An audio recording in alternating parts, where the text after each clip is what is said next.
چھوٹتا تھا ہر زخم بدن سے، فوارۂ خون چھوٹتا تھا ہر زخم بدن سے، القصہ لب بام جو لایا انہیں صفا، تر ہو گیا آنسوؤں سے مسلم کا رخ پاک، فریاد سوئے کعبہ یہ کی بادل غمنا، روحی بافدہ لطر سید اولا، روحی بافدہ کفسر سید اولا، کرتا ہے سفر خلق سے غم خواہ تمہارا،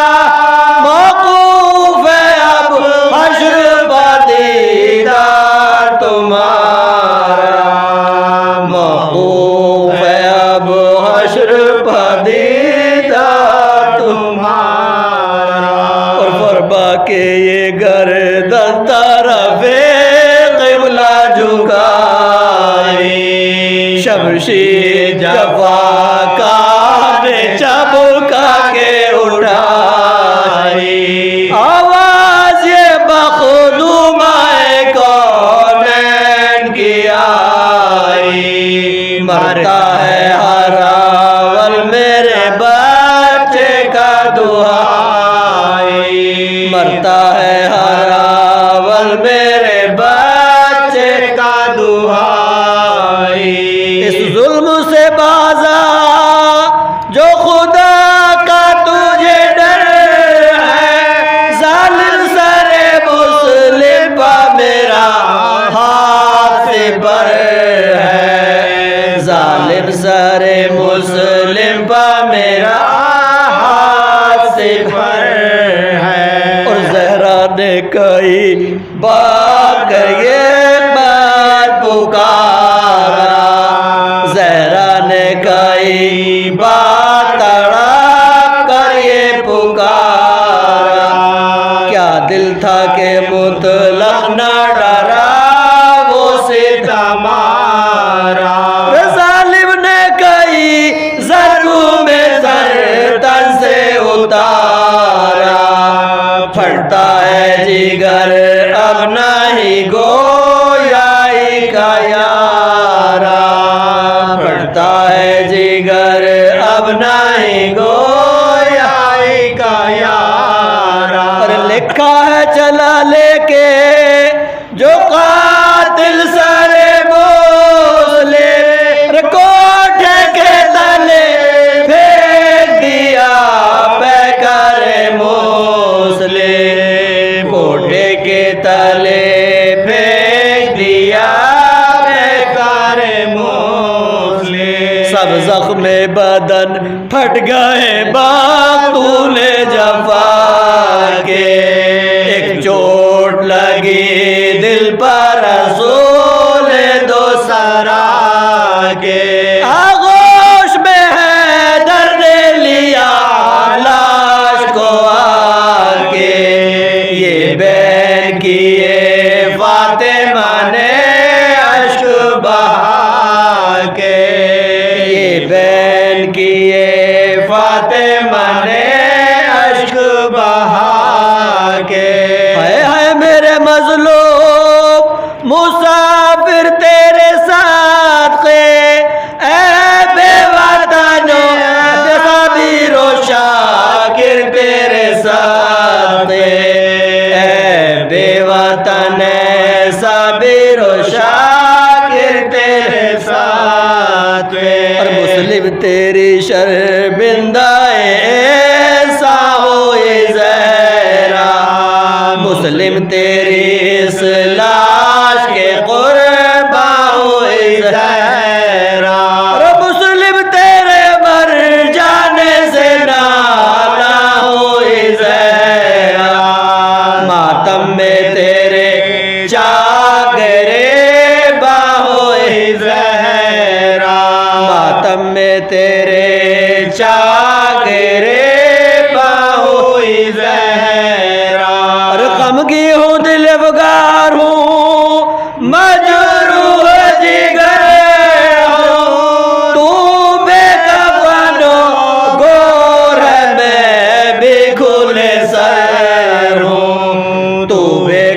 بنو گور میں بھی کھلے سر ہوں، اور بے کس کی وصیت بھی بجا لائے نہ گورا، فرما گئے تھے دفن مجھے کیجیو للہ، سو اس کے عوض لاش کو تشویر کیا، لٹکا دیا پھر لا کے درے قلعہ پناہ، لٹکا دیا پھر لا کے درے قلعہ پہرا، صدمے جو سہے الفت شاہ مدنی میں، سید کو یہ معراج ہوئی بے وطنی میں، سید کو یہ معراج ہوئی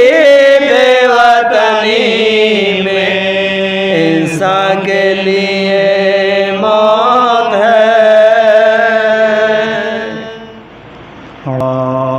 من الشیطان الرجیم، بسم اللہ الرحمن الرحیم، الحمد للہ رب العالمین، الصلاة والسلام علی اشرف الانبیاء والمرسلین، سیدنا و شفیعنا و نبینا و حبیب قلوبنا و طبیب نفوسنا مولانا بالقاسم محمد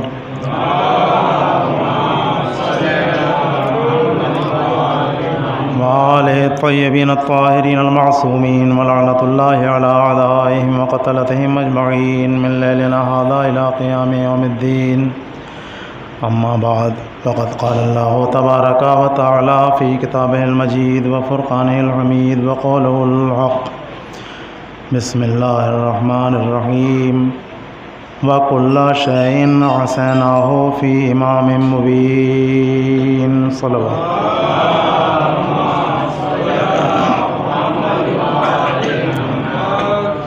بزرگان محترم، برادران عزیز، ملت کے نوجوانوں، اس سے پہلے کہ آیہ کریمہ کے ذیل میں کچھ عرض کیا جائے، چند بزرگ تو بہتر جانتے ہیں بچوں کی معلومات کے لیے کہ یہ جو مہینہ چل رہا ہے وہ بہت ہی متبرک مہینہ ہے جس کا نام ہے ذی الحجہ۔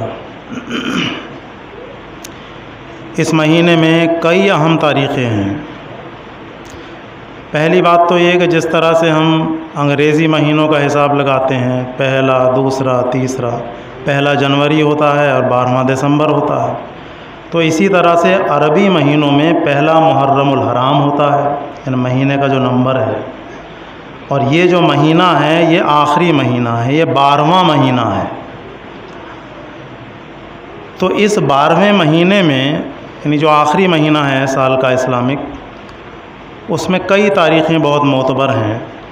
پہلی تاریخ ذی الحجہ کی عقد جناب معصومہ عالم ہے، اور یہ وہ عقد ہے کہ اس کی مثال اول و آخرین سے نہیں ملتی، نہ ملے گی۔ یہ ایسا عقد ہے کہ جو 2 بار پڑھا گیا ہے۔ تمام عقد ایک بار پڑھے جاتے ہیں، لیکن یہ عقد 2 مرتبہ پڑھا ہے۔ ایک مرتبہ تو فرش پر حضور سرور کائنات نے پڑھا، اور ایک مرتبہ عرش پر اللہ تعالیٰ نے پڑھا۔ تو یہ مہینے کی پہلی تاریخ بہت غضب کی تاریخ ہے، یعنی ایسا عقد ہے اس تاریخ میں کہ جو 2 بار ہوا ہے۔ اب اس عقد کے نتیجے میں جو نسل پیدا ہوگی ظاہر ہے وہ تو نورانی ہی نورانی نسل ہوگی، اور وہ بھی کوئی عام پڑھنے والے لوگ نہ ہوں، ایک خالق کائنات ہو، ایک رحمت کائنات ہو۔ پھر اس کے بعد اسی پہلی تاریخ میں ہی، ذی الحجہ کی پہلی ہی تاریخ میں، حضرت ابراہیم علیہ السلام کی ولادت ہوئی، جن سے متعلق کل کو عید آنے والی ہے۔ ان کی ولادت بھی اسی تاریخ میں بتائی جاتی ہے، اور ان کو جو خلت کا درجہ ملا، یعنی پروردگار عالم نے جو حضرت ابراہیم علیہ السلام کو خلیل بنایا، اس کے لیے بھی لکھا ہے کہ وہ بھی پہلی ہی ذی الحجہ کو بنایا۔ پھر اس کے بعد آگے چلتے ہیں تو 7 تاریخ ہمارے 5ویں امام محمد باقر علیہ السلام کی شہادت کی تاریخ ہے۔ آج جو دن گزر گیا یہ روز عرفہ کہلاتا ہے، اس کے مخصوص اعمال ہیں اور تمام حاجی عرفات کے میدان میں جمع ہوتے ہیں اس دن، تو یہ روز عرفہ ہے، اس کے اعمال ہیں جو مولانا نے رات تذکرہ کیا تھا۔ پھر اس کے بعد 10 عید قربان ہے، عید الاضحیٰ۔ پہلے عید الضحیٰ کہلاتا تھا، وہ ضحیٰ کہا جاتا ہے کچھ وقت ناشتے کا جو وقت ہوتا ہے اس کے لیے، لیکن اب آپ سنتے ہیں وہ عید الاضحیٰ کہلاتی ہے۔ یہ اضحیٰ کے معنی قربانی کے ہیں، تو یہ زیادہ بہتر ہے، اس لیے اب لکھا جاتا ہے عید الاضحیٰ، یعنی قربانی والی عید۔ پہلی عید ہو گئی، دوسری عید 18 ذی الحجہ کو ہے، بلکہ دوسری عید نہیں کہوں گا اسے کہوں گا مومنین کی سب سے بڑی عید۔ نہ اس کا مقابلہ عید الفطر کر سکتی ہے، نہ اس کا مقابلہ عید الاضحیٰ کر سکتی ہے۔ 18 ذی الحجہ کو تاج پوشی مولائے کائنات حضرت علی ابن ابی طالب علیہ السلام،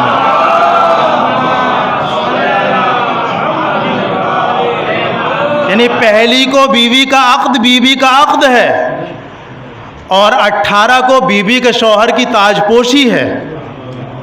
اور آگے بڑھیے، اسی مہینے کی 24 تاریخ عید مباہلہ کے نام سے مشہور ہے۔ اب اس واقعے کو مجھے پیش نہیں کرنا ہے، سب جانتے ہیں، زیادہ تر برابر سنتے رہتے ہیں، میں تو مہینے کی تاریخ بیان کرنی تھی، اصل میں مجھے تو مباہلہ بیان اس وقت کرنا نہیں ہے، لیکن اتنا سب لوگ جانتے ہیں کہ مباہلے کی کیا عظمت ہے۔ اپنے تو اقرار کرتے ہی ہیں فضیلتوں کا، لیکن مباہلہ وہ عظیم تاریخ ہے کہ جس میں عیسائیت نے اہل بیت کی فضیلتوں کا اقرار کیا، اور اس طرح سے نہیں بلکہ اس طرح سے کیا کہ ہم وہ چہرے دیکھ رہے ہیں کہ اگر یہ اشارہ کر دیں تو پہاڑ بھی اپنی جگہ چھوڑنے کو تیار ہو جائے۔ عید مباہلہ، اس کے بعد اور آگے چلیے، 25 ذی الحجہ جو ہے وہ ہے نزول حل عطا، یعنی سورہ جو حل عطا ہے، جو جناب بی بی سیدہ کائنات کے ہاتھ کی بنائی ہوئی روٹیاں جو لے گئے مسکین بن کر، یتیم بن کر، اسیر بن کر، اور سورہ حل عطا یعنی سورہ دہر نازل ہوا، تو سورہ دہر کے نزول کی تاریخ ہے 25 ذی الحجہ۔ یعنی اگر میں یوں کہہ دوں تو مبالغہ نہیں ہوتا کہ شروع سے لے کے آخر تک بیوی کی ہی فضیلتیں نظر آ رہی ہیں۔ پہلی کو عقد ہے، 18 کو شوہر کی تاج پوشی ہے، 24 کو مباہلہ ہے۔ علماء سے آپ نے سنا ہوگا کہ تمام چہرے تو دیکھتے ہی تھے، عیسائی امام حسن علیہ السلام کو دیکھتے تھے، اور حضور اکرم کو بھی دیکھا ہوگا، مولائے کائنات کو بھی دیکھا ہوگا، لیکن علماء کہتے ہیں کہ اس میں جو مرکزی شخصیت اس دن تھی، جو مرکزی ذات تھی، وہ تھی جناب فاطمہ زہرا صلوات اللہ علیہا کی، جو اس شان سے جا رہی تھی کہ آگے رسالت تھی، پیچھے امامت تھی۔ اگر ایک قدم آگے بڑھیں تو رسالت کو پالیں، اگر ایک قدم پیچھے ہٹیں تو امامت کو پالیں، یعنی بی بی کے قدم کے نیچے، یعنی نشان قدم کے نیچے رسالت کا قدم تھا، اس کے اوپر بی بی کا قدم تھا، اس کے اوپر امامت کا قدم تھا۔ صلوات پڑھیے محمد و آل محمد۔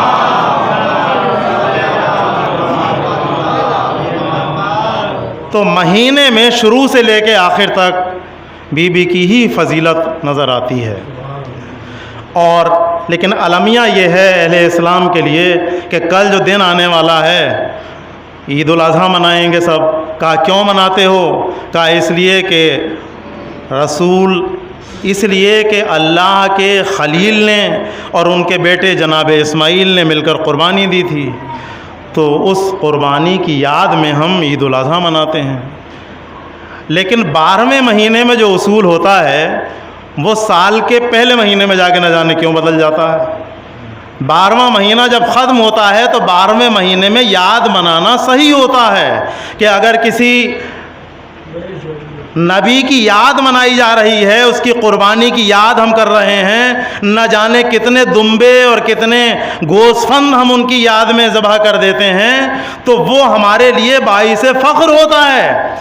لیکن جب 12واں مہینہ پورے ہونے کے بعد جب پہلا مہینہ آتا ہے محرم کا، تو پھر تعصب کا چشمہ چڑھ جاتا ہے، اور پھر یہ کہا جاتا ہے کہ محرم کس لیے ہے۔ ان سے کوئی یہ پوچھے کہ جب دو نبیوں نے مل کر قربانی دی تھی اس کی یاد تو یہاں بھی نہیں منائی جا رہی، لاکھوں روپیہ خرچ کر کے لوگ وہاں جا کر مناتے ہیں، تو پھر جس قربانی کو اتنے لوگوں نے دیا اور جو 72 شہید ہوئے ہوں تو اس کو منانا صحیح کیوں نہیں ہے؟ اس سے کہیں زیادہ اعلیٰ اور افضل ہے سیاحت کو منانا۔ صلوات پڑھیے محمد و آل محمد۔ بہرحال 12واں مہینہ ہے اور سورے کی 12ویں آیت ہے اتفاق سے، جو میں نے سرنامہ کلام مقررہ وقت میں بات پوری ہو جائے گی۔ آپ کو یہ ظاہر ہے کہ فرش ازا کے جہاں اور فوائد ہیں، میں نے پہلے بھی کہا تھا، ایک فائدہ یہ بھی ہوتا ہے کہ یہاں فرشتے بھی آتے ہیں، اور جب فرشتے آتے ہیں تو جنت کی ہوا بھی یہاں پہ آتی ہے، اور ایسے ماحول میں کہ جہاں فرشتے بھی موجود ہوں اور جہاں جنت کی ہوائیں بھی آ رہی ہوں، تو نیند کا آنا جو ہے وہ ناممکنات میں سے نہیں آتا ہے۔ اگر کسی کو نیند آ بھی جائے تو مجھے اعتراض نہیں ہوتا ہے بہرحال، لیکن مقررہ وقت میں بات کو ختم کر دوں گا کہ سورہ یاسین کی 12ویں آیت کا یہ ایک حصہ ہے، وَكُلَّ شَيْءٍ أَحْصَيْنَاهُ فِي إِمَامٍ مُبِينٍ۔ بات اب میں وہیں سے ربط دوں گا بات کو جہاں میں نے گزشتہ مجلس میں ختم کی تھی، 5ویں امام کے سلسلے میں چند فقرے کہہ کے، اور ربط مصاحب جس سلسلے میں مجلس ہے، مصاحب پڑھنا ہے، لیکن وہاں سے ربط دینا ہے کہ ارشاد ہوتا ہے پروردگار عالم کا کہ اور ہم نے کل شیء، ہر ایک چیز کا علم، ہر ایک چیز کو امام مبین میں سما دیا ہے، یعنی ہر ایک چیز کا علم۔ اب جب ہر ایک چیز کا علم کل یہاں پہ لفظ آ گیا تو اب کوئی چیز بچتی نہیں ہے۔ علوم کی بہت ساری قسمیں ہیں، تمام قسموں کے نام ہی اگر لینی شروع کر دیے جائیں تو اتنا ٹائم بھی نہیں ہوتا مجلس میں، لیکن چند قسمیں جیسے آپ جانتے ہیں جو پڑھتے رہتے ہیں سب لوگ، علم جغرافیہ ہے، علم سائنس ہے، علم ریاضی ہے، میتھمیٹکس، سائنس کا علم ہے، منطق کا علم ہے، بہت سارے علوم ہیں، رجال ہے۔ اب یہاں کوئی قید نہیں ہے، ہر ایک قسم کے علم کو امام مبین میں سما دیا ہے۔ دیکھیے جو امام جماعت ہوتے ہیں اہل سنت حضرات میں بھی اور ہمارے یہاں پر بھی جو امام جماعت ہوتے ہیں، اتنا تو طے ہے کہ وہ ان تمام لوگوں سے، ایک دو کیس الگ ہوں وہ الگ بات ہے کہ کوئی صاحب جماعت کی کو قائم کرنے کی وجہ سے یا جماعت کی حرمت نہ ضائع نہ ہو اس کی وجہ سے کھڑے ہو جائیں زیادہ قابل، لیکن اکثر ایسا ہی ہوتا ہے کہ جو امام جماعت ہوتے ہیں وہ تمام معمومین سے زیادہ علم رکھنے والے ہوتے ہیں۔ اہل سنت حضرات میں تو اور بھی زیادہ ہم سے آگے بڑھ کے دیکھا جاتا، آپ نے دیکھا ہوگا۔ وہاں تو ایک بات یہ ہے کہ وہ جب تک حافظ قرآن نہ ہو، یہ اور سمجھا جاتا ہے کہ جو امام جماعت ہو، ہمارے یہاں تو چل جاتے ہیں، وہ ہمارے یہاں ہوتے ہیں، ایسا ہوتا ہے کہ تمام لوگ حافظ نہیں ہوتے۔ ایسا نہیں کہ ہمارے یہاں حافظ نہیں ہوتے، کبھی آپ ایسا سے کمتری میں مبتلا ہوں، بہت حفاظ ہیں ہمارے یہاں بھی ماشاءاللہ، بہت حافظ ہیں، لیکن ہمارے یہاں ایسا ہوتا ہے کہ حافظ نہیں ہوتے۔ لیکن اہل سنت حضرات میں تمام امام جماعت جو ہوتے ہیں وہ زیادہ تر حافظ ہوتے ہیں۔ تو جب ایک امام جماعت، اب میں وہیں جا رہا ہوں، اپنے یہاں کی بات تو میں چھوڑ رہا ہوں، کہ جب وہاں پر ایک امام جماعت کے لیے اتنی شرط ہے کہ جو چند لوگوں کی جماعت کو ساتھ لے کے چلے گا اس کے لیے ضروری ہے کہ وہ حافظ، یعنی بہتر ہے کہ وہ حافظ قرآن ہو۔ تو اب اسی منطق کو اگر لگا لیا جائے تو جو تمام کائنات کا امام ہوگا اور اس کو تمام کائنات کو ایک ساتھ لے کے چلنا ہے، اور جو تمام کائنات کے سوالوں کے جواب دے گا اور مسائل کو حل کرے گا، اس امام کو کتنا زیادہ قابل ہونا چاہیے۔ اسی لیے ہمارے 5ویں امام کا لقب ہے، میں نے عرض کیا تھا، باقر، جس کا مطلب ہوتا ہے علم کا کیا کرنے والے، تشریح کرنے والے، جنہوں نے ہر قسم کے علم کی تشریح کی ہے۔ میں نے عرض کیا تھا آپ کی خدمت میں۔ اب تمام علوم کیسے رکھتے ہیں اس کو، بات کو آگے بڑھاتے ہوئے ربط مصائب کہ ایک امام، دیکھیے یہ ذہن میں سمجھ لیجئے کہ امام ہر ایک معاملے میں افضل ہوتا ہے، یعنی میں نے ٹاپر لفظ ایک استعمال کیا تھا گزشتہ مجلس میں، تو امام جو ہوتا ہے وہ ہر ایک معاملے میں ٹاپر ہوتا ہے ہر ایک سے۔ اب جتنے بھی فن پائے جاتے ہیں کائنات میں، یعنی چاہے تلوار چلانے کا انداز ہو یا تیر چلانے کا انداز ہو یا بندوق چلانے کا انداز ہو، ایسا نہیں ہے کبھی آپ سوچیں کہ ہمارے ائمہ کے زمانے میں بندوق نہیں تھی، کہا خدا نخواستہ یا خاتم بدن وہ کیسے چلائیں، ایسا نہیں ہے، وہ سب کچھ کر سکتے ہیں۔ وہ تمام کائنات کے لوگوں سے افضل ہوتے ہیں۔ تو ہمارے پانچویں امام مدینے میں رہائش تھی آپ کی، دمشق میں ہشام بن عبد الملک جو دشمن تھا، وقت کا بادشاہ تھا اور وقت کے بادشاہ جلتے ہی تھے، انہوں نے آپ کو بلا بھیجا، وہاں پر فوراً طلب کر لیا۔ طلب کرنے کا مطلب فوراً بلا لیا اپنے دربار میں۔ آپ جب وہاں پر پہنچے، میں اختصار سے واقعے کو پیش کر رہا ہوں کہ امام کیسے ہر ایک فن میں آگے ہوتا ہے۔ جب آپ پہنچے وہاں پر تو دیکھا کہ فن تیر اندازی چل رہا ہے، تیر پھینکنے کا فن چل رہا وہاں پہ۔ اتفاق سے ایسا وقت تھا کہ جب آپ دربار میں پہنچے تو وہاں پر تیر اندازی ہو رہی تھی۔ تیر اندازی کا مطلب عام طور پر تیر اندازی میں نشانے لگائے جاتے ہیں کہ تیر جو ہے ہمارا، جیسے آج کل بچے جب جاتے ہیں نمائش وغیرہ میں تو وہاں بھی وہ ایک نشانہ لگاتے ہیں، غباروں وغیرہ پہ بندوقوں سے دیکھتے ہیں نشانہ کتنا، تو ایسے ہی پرانے زمانے میں تیر کے نشانے لگائے جاتے تھے کہ جو بھی ٹارگیٹ ہے ہمارا، جہاں تیر کو مارنا ہے وہاں پہنچنا چاہیے۔ تو وہاں تیر اندازی چل رہی تھی۔ اب یہ جو دنیاوی بادشاہ ہیں یہ امام کی معرفت تو رکھتے نہیں، یہ کیا امام کو جانے؟ اگر معرفت امام رکھتے ہوں تو ایسے مسائل ہی سامنے نہ لائیں۔ ان کے ذہن میں یہ شیطنت آئی یا کیڑا کلبل آیا یا بہرحال جو کچھ بھی ہوا، انہوں نے سوچا کہ یہ ہیں امام، تو یہ تو تیر اندازی کے فن سے واقف ہی نہیں ہوں گے، تو کیوں نہ وقت سے فائدہ اٹھایا جائے۔ اور ان کے جد کی حدیث ہے کہ ہمارے جو امام ہوں گے، ہمارے جو وارث ہوں گے، وہ ہر فن میں آگے ہوں گے سب سے، کہا تو کیوں نہ وقت سے فائدہ اٹھایا جائے۔ جیسے ہی آپ پہنچے کہا کہ تیر اندازی کا مقابلہ، تیر اندازی چل رہی ہے یہاں پر، حضور آپ بھی ذرا اپنا فن دکھا دیں تیر اندازی کے معاملے میں۔ آپ نے پہلے کہا ارے نہیں، میں عمر کا تقاضا ہے، میں سن رسیدہ ہوں، کہاں، لیکن وہ تو تمام باتیں کہنی تھیں، آپ کو بتانا تھا کہ نہ ہمارے بڑھاپے میں اور بچپنے میں کوئی فرق ہوتا ہی نہیں ہے، لیکن پہلے ایک بنا رہے ہیں، انٹروڈکشن ہو رہا وہاں پہ قاعدے سے کہ تیار کر لیا جائے، اس کے بعد پورے محل کو اور وہاں پہ جو بھی دربار تھا۔ کہا نہیں، ایسا ہے کہ ہم تو چاہتے ہیں کہ آپ بھی تیر اندازی میں شریک ہوں۔ امام نے فرمایا کہ نہیں، میں سن رسیدہ ہوں، کیا کہ نہیں، کہ اچھا جب آپ کہہ رہے ہیں تو اب ہماری تیر اندازی آپ دیکھ لیجیے۔ آپ کو تیر اور کمان دے دیا گیا۔ تیر اور کمان ہمارے پانچویں امام محمد باقر علیہ السلام کے ہاتھوں میں آ گئے۔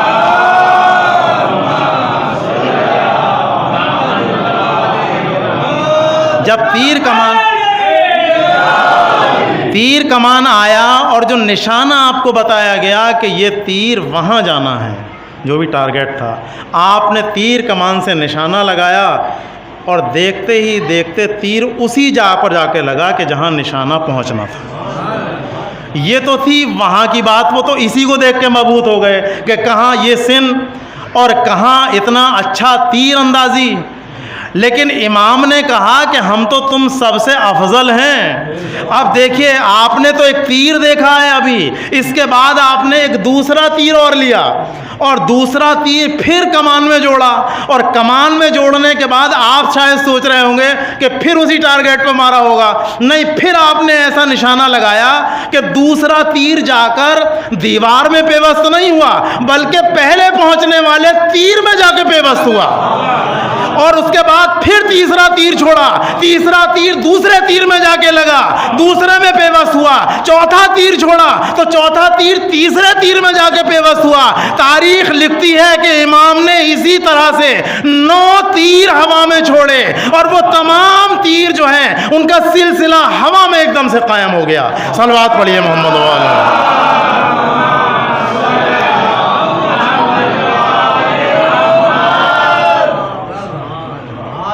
تو جو امام ہوتا ہے وہ تو ہر ایک فن میں ماہر ہوتا ہے۔ کبھی کچھ نوجوان سوچتے ہوں کہ ہمارے امام زمانہ جب آپ آئیں گے، جب آپ غیب میں گئے تھے تو زمانہ اور تھا، آج جب آئیں گے تو زمانہ دوسرا ہے، ہتھیار دوسرے ہیں۔ لیکن امام تو ہر شے پہ حکم چلتا نہیں، اس کا ہر ایک چیز پہ حکم چلتا۔ 5ویں امام کنویں میں گر جاتے ہیں اتفاق سے، آپ نے برابر سنا ہوگا۔ 4تھے امام عبادت میں مشغول ہیں۔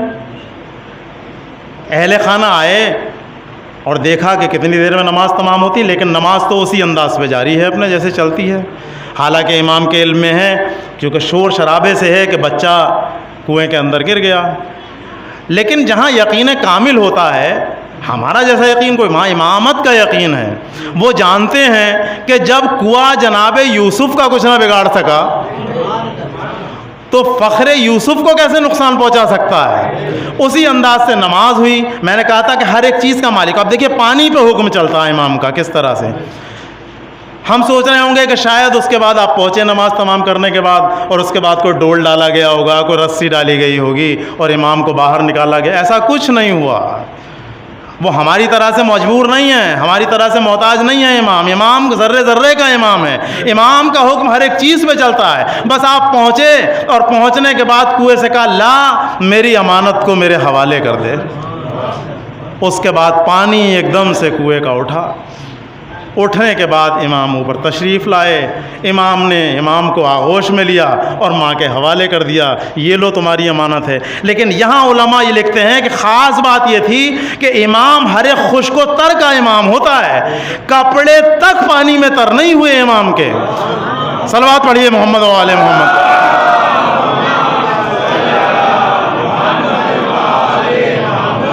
چونکہ امام خشک و تر کا امام ہوتا ہے. اب آپ ہو سکتا ہے دیکھیے لاجک والے بھی ہوتے ہیں. ویسے تو امام کی بات آ گئی تو ہمیں مان لینا، میں بھی مان رہا ہوں، آپ نے بھی تسلیم کر لیا ہوگا. لیکن ایسے لوگوں کو جو عقیدت سے تعلق نہیں رکھتے انہیں کیسے سمجھائیں گے؟ ہم نے تو سمجھا دیا آپ کو کہ بھی عقیدت کا معاملہ ہے. امام نے حکم دیا، پانی اوپر آ گیا، امام نے نکال لیا. لیکن اس کی کوئی مثال تو لاؤ کہ پانی تو اوپر نیچے سے اوپر جاتا نہیں.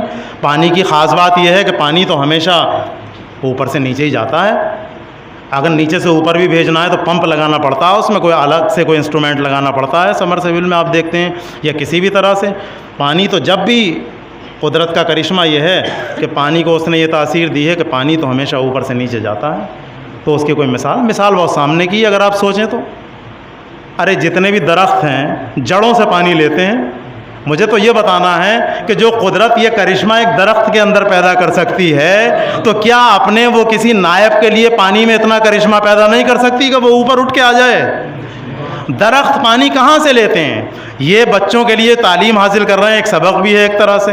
جڑوں سے پانی حاصل کرتے ہیں. جو کیپلری واٹر کہلاتا ہے، وہ جو نلیاں ہوتی باریک زمین کے اندر، ان کے اندر پانی بھرا ہوتا ہے. اس پانی کو جڑوں کے ذریعے سے پانی اپنے اندر سے لے لیتے ہیں پودے. لیکن آپ نے دیکھا ہوگا کہ چوٹی کو جا کے دیکھیے پانی کہاں سے پہنچ گیا. کوئی سائنٹسٹ یہ نہیں کہتا آج تک جنہوں نے سائنس پڑھی ہے کہ پانی کو ایبزورب کرتی پتیاں تو چھوڑتی ہیں. واشپوتسرجن کہلاتا ہے وہ ہندی میں ٹرانسپریشن. اس میں تو پانی چھوڑتی پتیاں لیتی نہیں ہیں کبھی آپ ہوا سے. پانی لیا جاتا ہے جڑ سے. پہنچتا کہاں ہے؟ اوپر. تو قدرت نے یہ درختوں کے اندر الٹی گنگا بہائی ہے کہ نہیں بہائی ہے بتائیے؟ چونکہ وہ تو جو چاہتا ہے کر سکتا ہے. تو جب وہ درخت کے اندر اتنی طاقت دے سکتا ہے کہ پانی آتا تو ہے جڑ سے، پہنچتا ہے اوپر بالکل، تو کیا اپنے وہ کسی امام کے لیے یہ طاقت نہیں دے سکتا کہ اگر وہ حکم کرے پانی کو کہ لا میری امانت کو پلٹا دے تو وہ کنویں میں اوپر کو چلائے؟ صلوات پڑھیے محمد و آل محمد.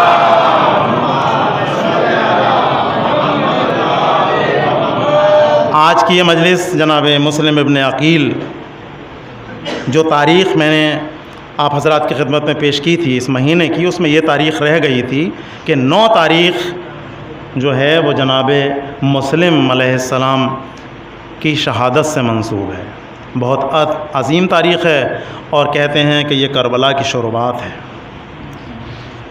بہرحال جناب مسلم ابن عقیل، آپ کے والد کا نام عقیل تھا اور آپ 4 بھائی جناب ابو طالب علیہ السلام کے بیٹے تھے.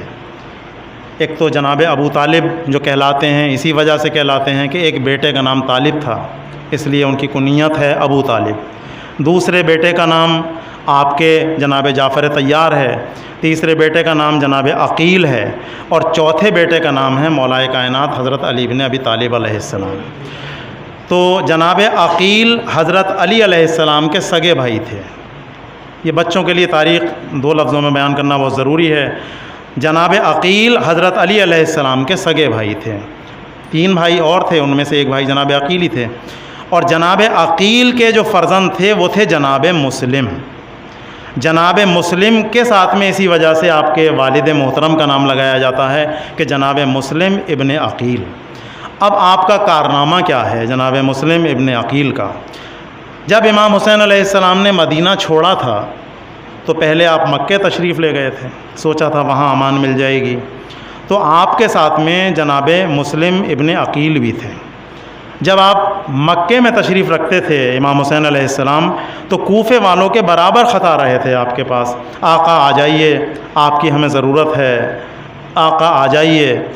ہزاروں کی تعداد میں خط جو ہے وہ آپ کی خدمت میں آئے، تو آپ نے یہ جاننے کے لیے کہ یہ مکے والے کوفے والے واقعی مجھ کو چاہتے ہیں یا یہ مصنوعی خط آ رہے ہیں، وہاں کے حالات جاننے کے لیے اپنے بھائی جناب مسلم ابن عقیل کو ایلچی بنا کر بھیجا وہاں پر، اس لیے تاکہ وہ کوفے کے حالات کا پتہ کریں کہ کوفے کے کیا حالات ہیں۔ لیکن کوفے والے پہلے سے ہی سوچے بیٹھے تھے دغا کرنے کی، کس کس طرح سے جناب مسلم کے ساتھ میں انہوں نے دغا کی۔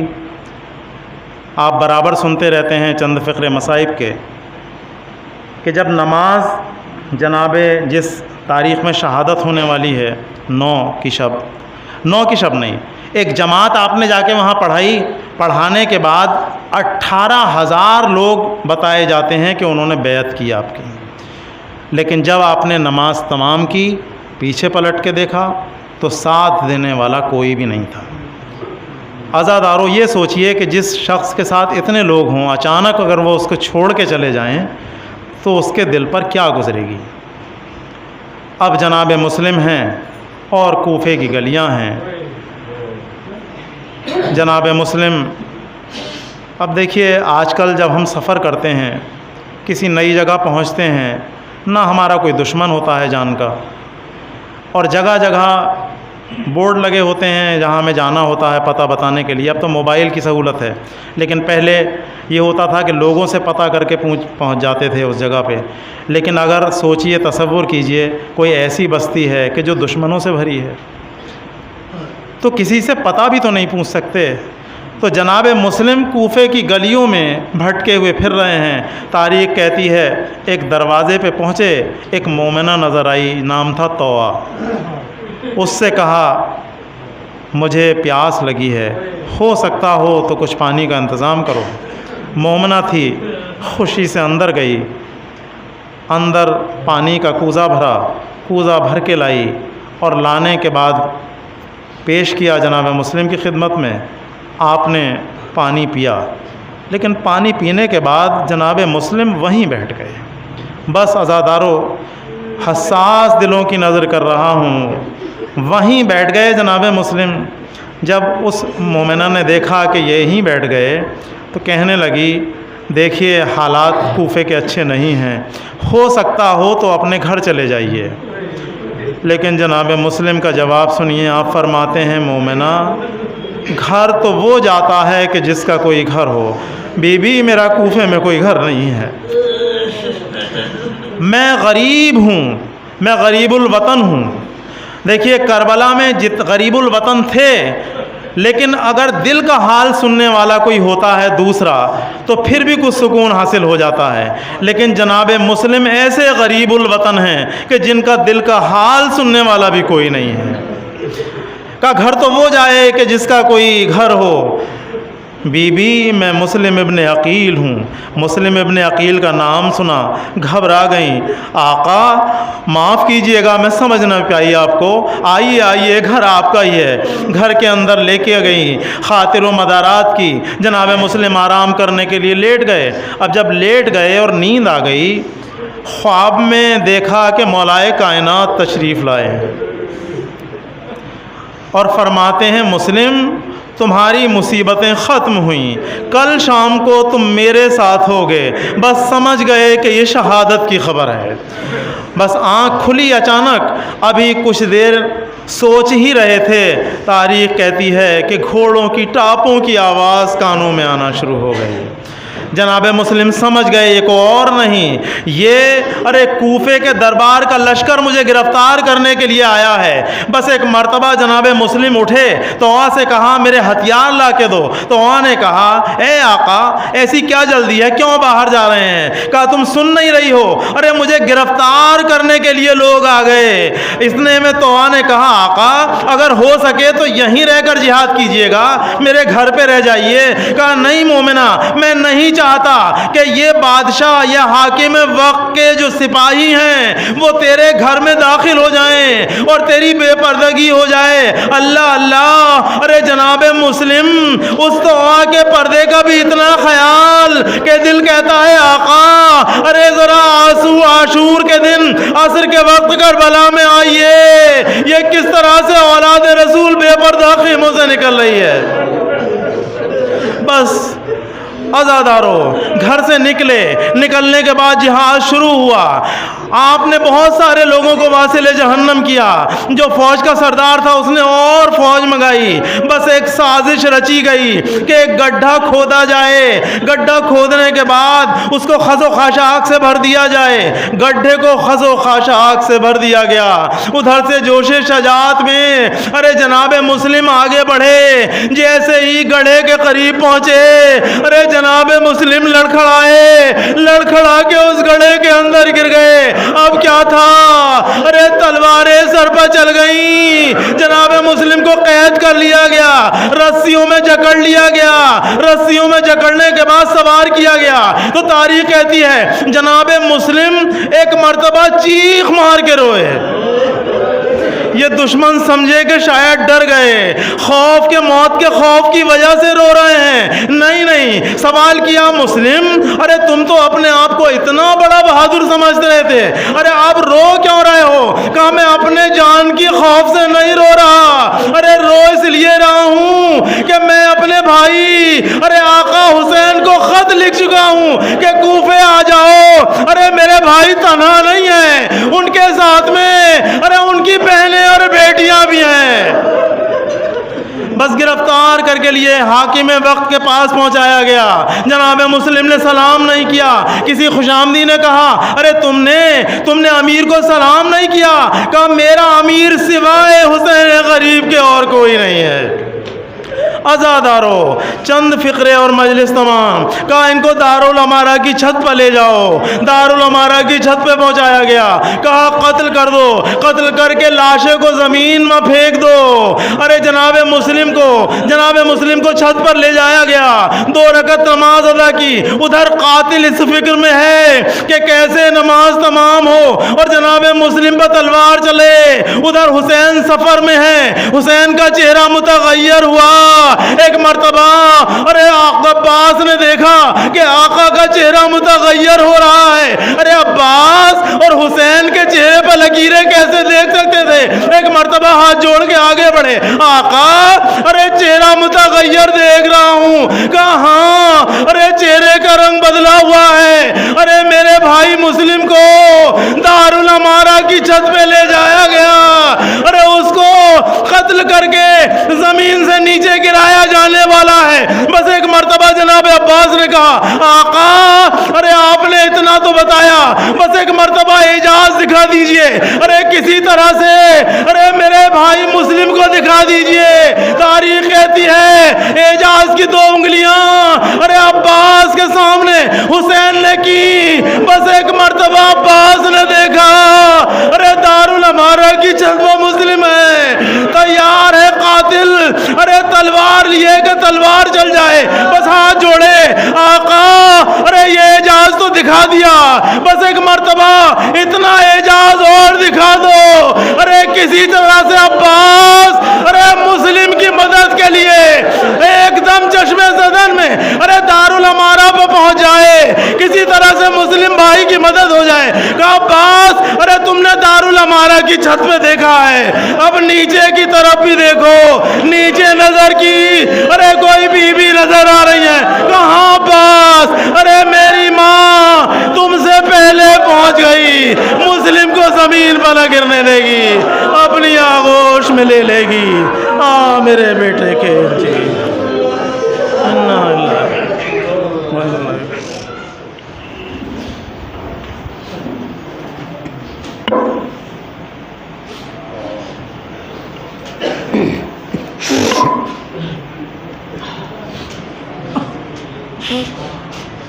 حسین امام حسین، حسین امام حسین، حسین امام حسین، حسین امام حسین، حسین امام حسین، حسین امام حسین، حسین امام حسین، حسین امام حسین، حسین یا حسین۔ ایک ظلم یہ ڈھایا گیا کوفے کے شہر میں، ایک ظلم یہ ڈھایا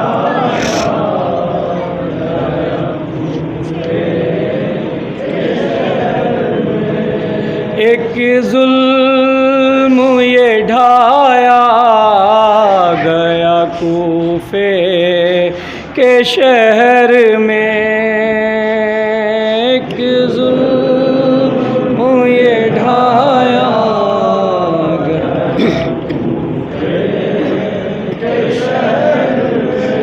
مسلم کو ستایا گیا کوفے کے شہر میں، ایک ظلم یہ ڈھایا گیا کوفے کے شہر میں، ایک ظلم یہ ڈھایا گیا کوفے کے شہر میں، سر کاٹ دیا اور رسن پیروں میں باندھی، سر کاٹ دیا اور رسن پیروں میں باندھی، لاشیں کو پھرایا گیا کوفے کے شہر میں، ایک ظلم یہ ڈھایا گیا کوفے کے شہر میں، ایک ظلم یہ ڈھایا گیا کوفے کے شہر میں، امت نے کیا بیوہ جو غازی کی بہن کو، امت نے کیا بیوہ جو غازی کی بہن کو،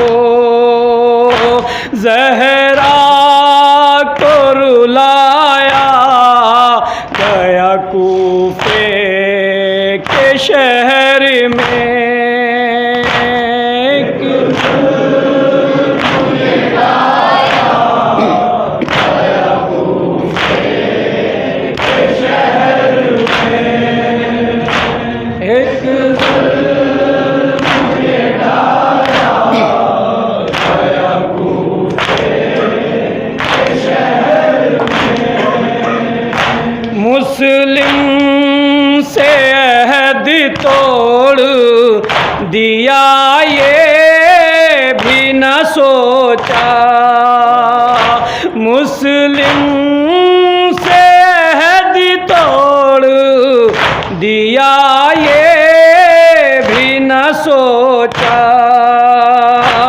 مہمان بلایا گیا کوفے کے شہر میں، ایک ظلم یہ ڈھایا گیا کوفے کے شہر میں، ایک ظلم یہ ڈھایا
مسلم ہی نہیں قتل کیے اس کے پیسر بھی، مسلم ہی نہیں قتل کیے اس کے پیسر بھی، یہ بغض دکھایا گیا کوفے کے شہر میں،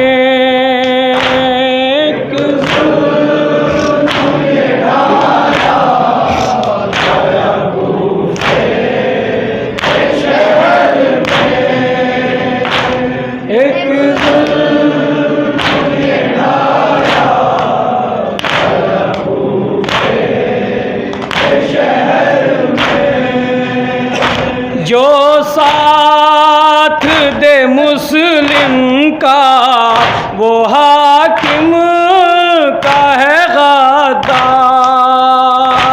جو ساتھ دے مسلم کا وہ حاکم کا ہے غدار،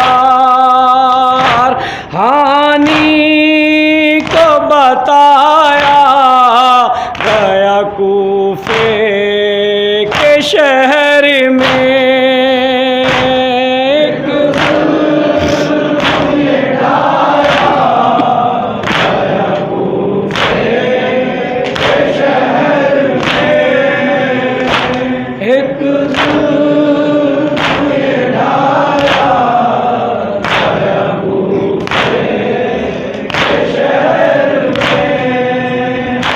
سر بھائی کا زینب نے در کوفہ پہ دیکھا، سر بھائی کا زینب نے در کوفہ پہ دیکھا، جب قافلہ لایا گیا کوفے کے شہر میں،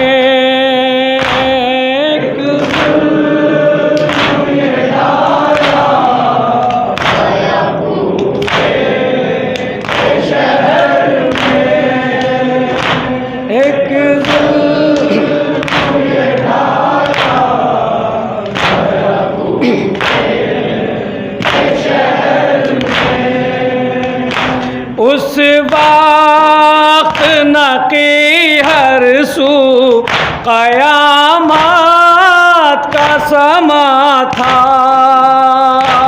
اس وقت نقی ہر سو قیامت کا سما تھا، جب نوح سنایا گیا کوفے کے شہر میں، ایک ظلم یہ ڈھایا گیا کوفے کے شہر میں، ایک ظلم یہ ڈھایا گیا کوفے کے شہر میں،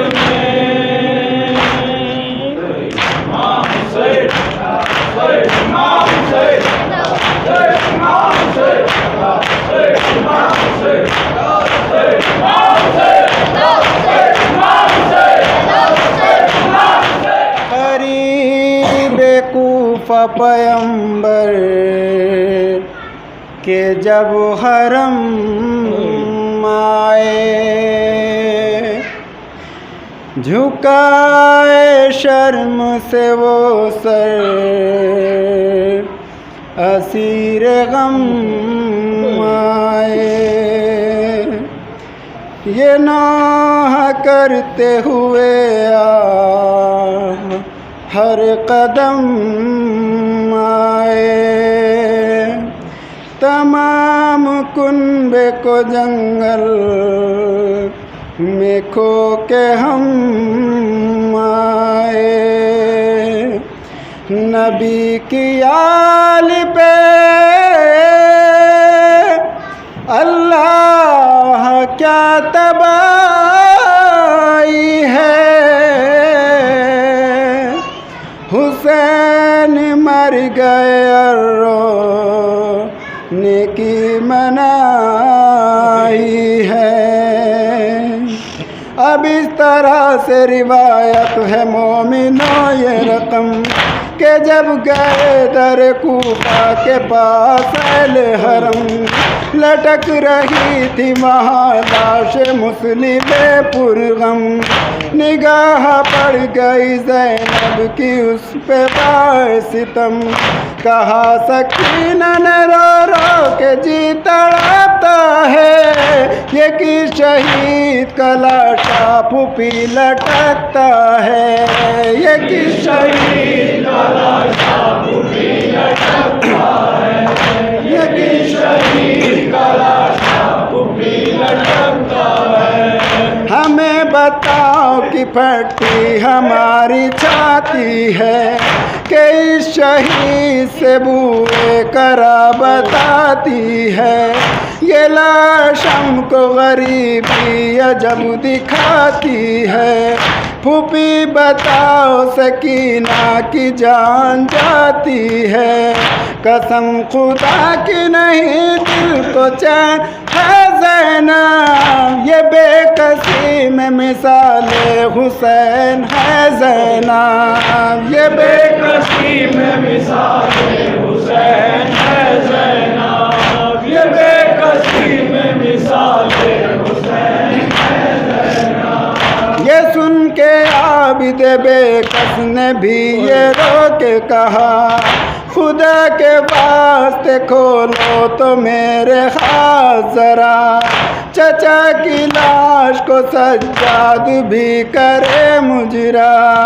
یہ سن کے لاش مسلم بھی ہائے کانپ اٹھا، کہا پکار کے زینب سلام علیک، یتیم بنت رسول خدا سلام علیک، یتیم بنت رسول خدا سلام علیک، یتیم بنت رسول خدا سلام علیک۔ چچا کو باپ کو بھائی کو قتل کر ڈالا، ہمیں بخار ہے لیکن نہیں دوا و غذا، تمام راہ میں فاقے پہ فاقہ ہم نے کیا، اور اس سے کہتے ہیں چل جلد جلد واویلا، لبوں پہ جان بھی ہے ستم سے ادا کے، کہوں تو کیا میں کہوں امتی ہے نانا کے، کہوں تو کیا میں کہوں امتی ہے نانا کے، کہوں تو کیا میں کہوں امتی ہے نانا کے۔ نبی کی آل ہے بلوے میں آج ننگے سر، ہر ایک انتہے کارت سے کر رہا ہے نظر، پدر کی لاش پڑی ہے زمین کے اوپر، سر اس کا نیزہ خولی پہ ہے لہو میں تر، پدر نہیں کہ مدد کو ہمارے آئے گا، خدا ہی ہم کو اب اس قید سے چھڑائے گا، خدا ہی ہم کو اب اس قید سے چھڑائے گا، خدا ہی ہم کو اب اس قید سے چھڑائے گا۔ یہ بات عابد بیمار نے جو فرمائی، شکر سے زینب غمگین تب یہ چلائی، نثار تیری غریبی پہ ہو یہ دکھ پائی، سنبھل سنبھل کے چلو اے پدر کے شہدائی، ہجوم عام ہے سر ننگے ہم کو لائے ہیں، ستم کی فوج نے کاٹے یہاں بچھائے ہیں، ستم کی فوج